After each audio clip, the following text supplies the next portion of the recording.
We are back on a Friday morning. We're talking Dallas Cowboys now. So Mike McCarthy's first season in Dallas, how do I put this gently, was terrible.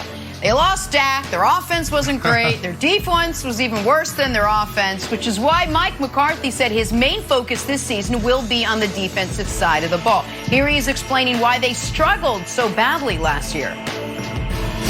We tried to change too much on defense if we're looking for a mistake, and I don't think it's a mistake. We didn't get it done. So and that's just we went in with too much volume, but this was all part of the direction that Jerry and Steve and I, when we sat down, we felt that this football team, the direction it needed to go. So so there was definitely some miss on the understanding of what fits and what didn't fit. So just to recap, they came in too hot. All right, here it is. Cowboys defense last season, pretty dismal in every category.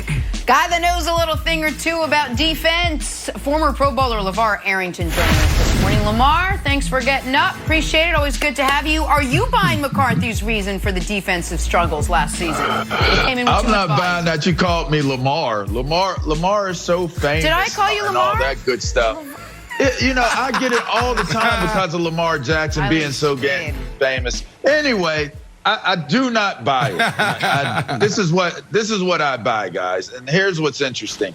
If you ever went to buy a burger and you got the burger and then you realize after you got the burger that the person that cooked you the burger never cooked burgers ever in their life, I would think that the burger wouldn't be as good as it needed to be. Now, here's where I'm coming from right now. Mike Nolan was the problem with the Cowboys defense. Mike Nolan's never really been a successful coach. And I brought up the burger thing, the reference, because B. Marsh, you played offense, you played receiver, right? If you went to coach and you were coaching linebackers and you were coaching the defensive side of the ball the entire time, or say receivers the entire time of your career, and then at some point you go somewhere and they make you a defensive backs coach, and then the next year you're the coordinator, something isn't right. Now, y'all may not be following me, but Mike Nolan has never been a successful head coach. And then he coaches positions and ends up inheriting, after being hired to the Ravens as a receivers coach in 2001, inherits the defenses of 2002 through 5 with the Ravens. How good did you have to be as a coach to coach that Ravens unit? He's for some strange reason, Mike Nolan has moved around the league very much and has not been very good. That's I mean, it's just simple reason. Well, here's the deal, Lamar, okay? I love your burger reference. Yeah, you don't want a burger. If you ain't never made a burger, don't make me a burger. Fat boy talk. Right. Fat boy talk. But here's the thing. We were just talking about Russell Wilson. I just went back to my notes from March 17th about this whole Pete Carroll and what's happening there. I can go back to my notes going back to week 4 in the National Football League during the season. And we had this discussion around this defense. I had Coach Nolan as my defensive coordinator in Denver. And then also I had him as my defensive coordinator in Miami. And what I said was, it's too complex. When you get to Friday or you get to Saturday's walkthrough, we're talking about 24 hours away from a game, and all of my guys on the defensive side got scripts out on the sideline. I'm like, what the hell are we doing here? It was too complex back then, and it was too complex now. So I'm absolutely buying what Coach Mike McCarthy is saying, because that's what I said in week 4. It's way too complex. I reached out to those guys on my team that had Coach Nolan, and you're right, because I'm on the offensive side. I don't know everything. I'm not privy to all the information. I'm saying, why isn't this working? What makes this so difficult? And they said it's just too complex. He does too much. You got to have really sophisticated guys. And to your point, you're going back to the Baltimore Ravens. Who did they have? They had some of the smartest players. Lewis. You talking about Ray Lewis and Ed Reed. Come on, man. Yeah, so, Nick, I am buying what Coach McCarthy's saying. So I'm not saying you shouldn't buy what he's saying. What I am going to say is it's the only thing he can sell, so it's what he's selling. Because what he does not have available to sell to the audience is we're going to be better on defense because look at all these new defensive players we got. They don't have them. Keanu Neal's their only significant defensive addition. Other than that, it's guys making $2 or $3 million. They are going to be trotting out there, in large part, the same unit.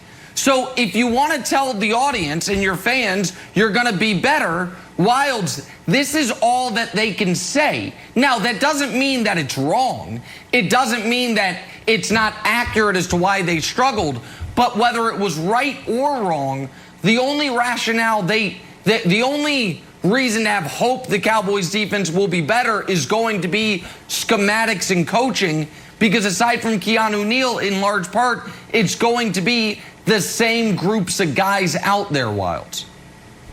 Yeah, I think you bring up a good point. Is it the schematic or is it the people? And it reminds me of my favorite scene in every sort of crime movie. It's like Denzel or Clive Owen or somebody. They get there and they're looking at all the evidence and they're like, we got to follow the money. If we follow the money, we'll be able to figure out. And it's like, okay, yeah, follow the money. And then like the nerd comes in like, I've been following the money. So if we follow the money for Dallas, doesn't look like they care that much about the defense. Looks like they care a lot about the offense.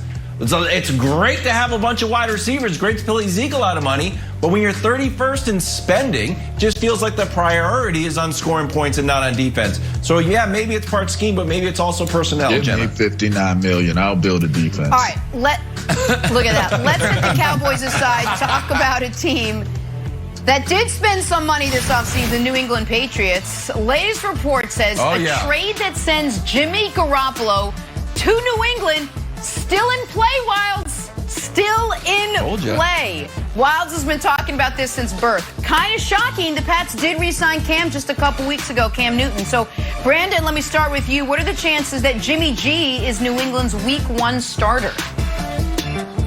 I mean, man, Nick, you know I hate the what ifs. I remember me and Nick got into this argument one time because I'm like, I don't want to talk about no what ifs. And Nick's like, that's exactly what we're supposed to do. This is what our job, we get paid to do this. And I'm like, bro, it's what ifs. And nothing has changed, Nick. I'm sorry, but where is this report coming from? And does it really make sense? Look, if let's say Jimmy G does get traded there's two things going to happen. One, Cam Newton will win the quarterback battle. If he's still there and they're competing, I truly believe Cam Newton will beat out Jimmy G. And the other side of this spectrum will be this. Jimmy G gets traded to the New England Patriots. Wow, and you've been calling for this for months. Then what happens is Cam Newton is now going to come in and say, release me. You really think Cam Newton wants to compete with Jimmy G? That is a disrespect. This is a dude that's coming out every single day saying how this is his moment, his payback moment. This is his opportunity to tell us that, look, I told you that I was still a baller in the National Football League. So this big what if stuff, whatever. If we have to talk about it, then I'm going with Cam Newton to beat Jimmy G out if he doesn't ask for a trade or release. Okay. So first of all, embrace the what ifs. Stop fighting the what ifs, because you're actually pretty good at the what ifs. Because you're like, well, if he gets traded, then Cam's going to ask me to release. And where's he going to sign? Maybe he goes to Washington and backs up Fitz. And he takes Fitz's job. Like, great job, Brandon, for not liking the what ifs. You did a wonderful job. Nick, I think there's too much smoke here for there not to be a fire. So we know that Shanahan is not in love with Jimmy G. He'll flirt with any quarterback walking past him. Gardner Minshew is the latest report. We know that Bill Belichick loves Jimmy G. We know that Bill Belichick has been